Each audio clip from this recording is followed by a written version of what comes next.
When our final moment arrives, and we must leave our physical bodies behind, what exactly should we do next? Should we have a prepared plan of action, or just stay fully present and respond to whatever happens?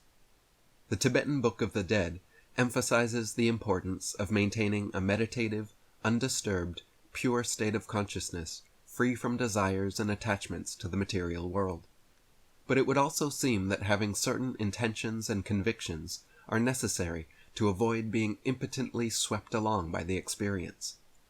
Near-death experiencers almost universally report lifting out of their bodies, being drawn towards a white light, conversing with angelic beings, and having their actions judged during a life review.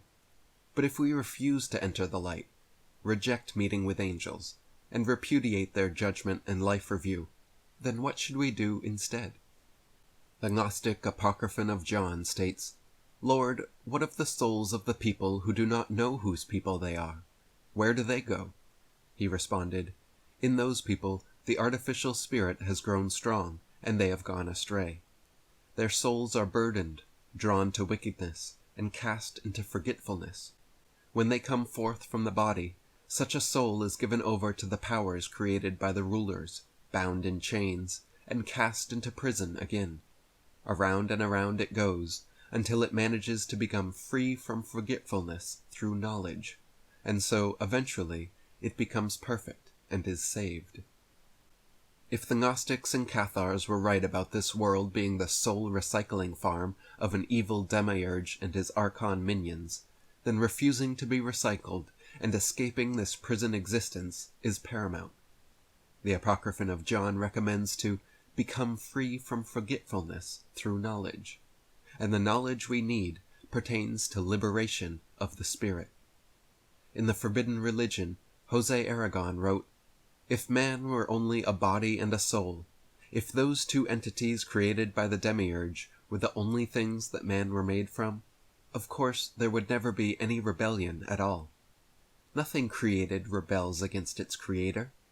What happens is that there is something in man which was not created by the Creator God, the eternal spirit. The spirit has been brought from outside, and does not belong to this world. It has been added to the monstrosity which is body-soul, to make it function and evolve. But it was put there against its will, and finds itself imprisoned in matter. It is the spirit which rebels. It is not rebelling against its creator, but against the one who imprisoned it. If the God of this world has hijacked our spirits and imprisoned them into reincarnating body-souls, then separating our original spiritual essence from this body-soul matrix is essential.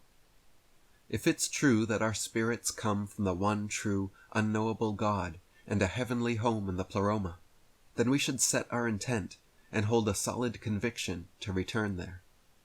In fact, the Gnostic Gospels insist that we will need to remind the Archons that we know about our true home in the Pleroma, and that they have no power or right to keep us from it.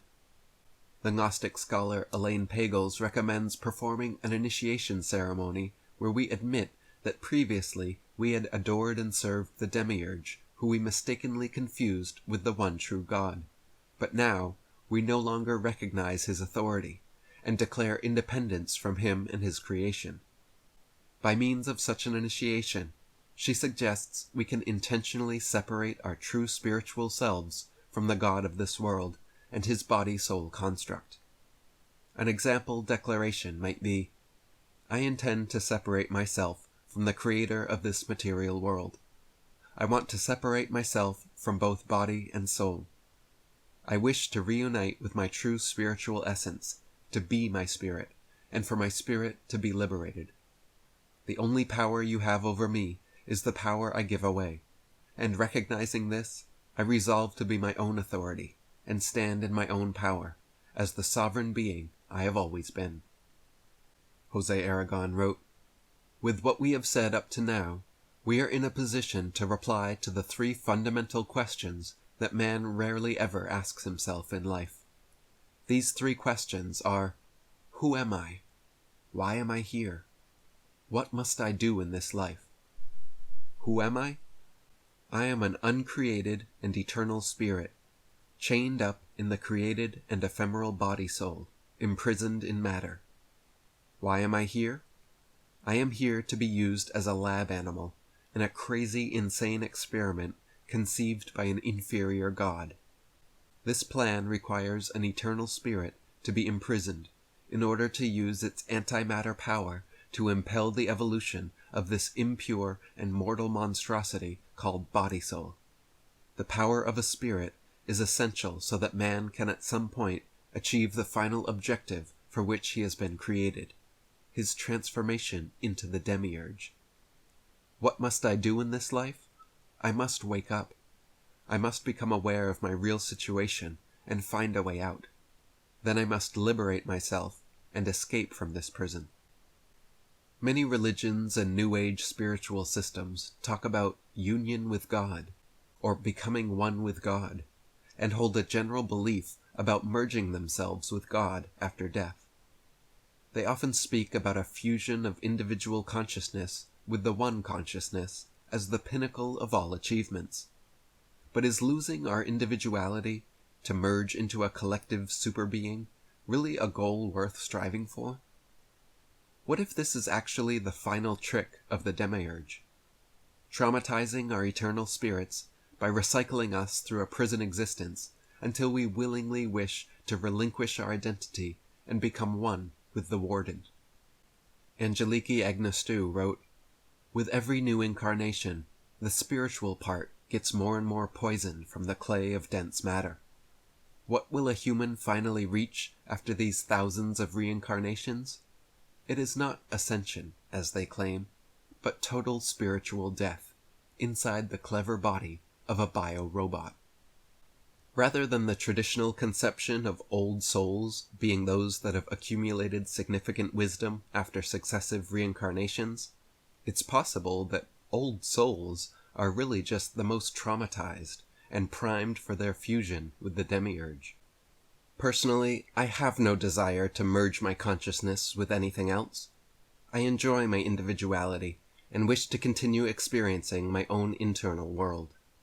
In fact, I will fight with everything I have for my spiritual sovereignty, and will resist any outside entity attempting to make me relinquish my individual consciousness. Whatever happens after death, my intention will be to maintain my autonomy, to remove falsehoods, and move towards truth. I plan to approach the afterlife like a detective investigating his most important case, collecting and corroborating clues, until piecing together the bigger picture. I will refuse to be rushed through the experience, remain skeptical and critical about everything presented, and make my own decisions in due time after gathering all the evidence.